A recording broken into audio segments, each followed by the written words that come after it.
السلام علیکم ورحمۃ اللہ وبرکاتہ۔ میں ہوں عمران خان اور آپ دیکھ رہے ہیں میرا چینل محمد اسلامک۔ دوستو، اس سے پہلے میں نے ایک ویڈیو بنائی تھی جس کا موضوع تھا کہ صحابہ اور تابعین کے تواضع کے متعلق کیا اقوال ہیں۔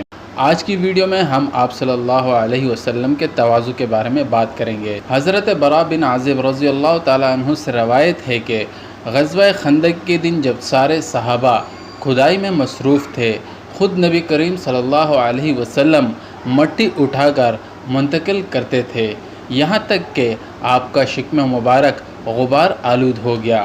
اور حضرت عثمان رضی اللہ تعالیٰ عنہ نے ایک خطبے میں ارشاد فرمایا، اللہ کی قسم، ہم سفر اور حضر میں رسول صلی اللہ علیہ وسلم کے ساتھ رہے ہیں۔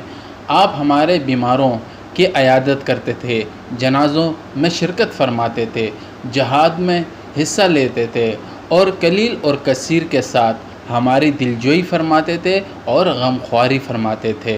حضرت انس رضی اللہ تعالیٰ عنہ فرماتے ہیں کہ حضور اقدس صلی اللہ علیہ وسلم اللہ کا ذکر کثرت سے کرتے تھے، گدھے پر سوار ہو جاتے تھے اور اونٹ کا کپڑا پہن لیتے تھے اور غلام کی دعوت قبول فرماتے تھے۔ اور اگر تم غزوہ خیبر کے دن حضور صلی اللہ علیہ وسلم کو دیکھتے تو عجیب منظر دیکھتے کہ گدھے پر سوار ہیں جس کا لگام کھجور کی چھال کی بنی ہوئی تھی۔ اور حضرت عمر رضی اللہ تعالیٰ عنہ فرماتے ہیں کہ ایک آدمی نے نبی کریم صلی اللہ علیہ وسلم کو 3 مرتبہ آواز دی، ہر مرتبہ آپ صلی اللہ علیہ وسلم نے لبیک لبیک فرمایا۔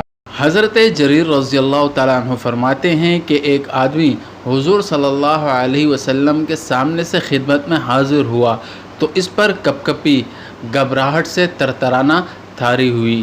حضور صلی اللہ علیہ وسلم نے فرمایا کہ تسلی رکھو، میں بادشاہ نہیں ہوں، میں تو قریش کی ایک ایسی عورت کا بیٹا ہوں جو سوکھا ہوا گوشت بھی کھا لیا کرتی تھی۔ اللہ اکبر۔ دوستو، یاد رہے یہ 2 جہانوں کے سردار، یہ وہ ہیں جو روز محشر شفاعت کرنے والے ہیں۔ حضرت عبداللہ بن جبیر رضی اللہ تعالیٰ عنہ فرماتے ہیں کہ ایک مرتبہ حضور صلی اللہ علیہ وسلم چند صحابہ کے ساتھ جا رہے تھے، کسی نے کپڑے سے آپ صلی اللہ علیہ وسلم پر سایہ کر دیا۔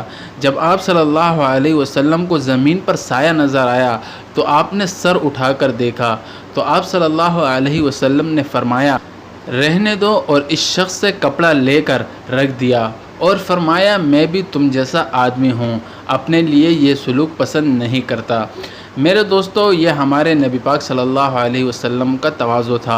چونکہ ہم ان کے امتی ہیں اور انہی کی سنتوں پر عمل کرنے والے ہیں، اللہ سے دعا ہے کہ ہمیں بھی تواضع، عاجزی اور انکساری کے ساتھ زندگی گزارنے کی توفیق عطا فرمائے۔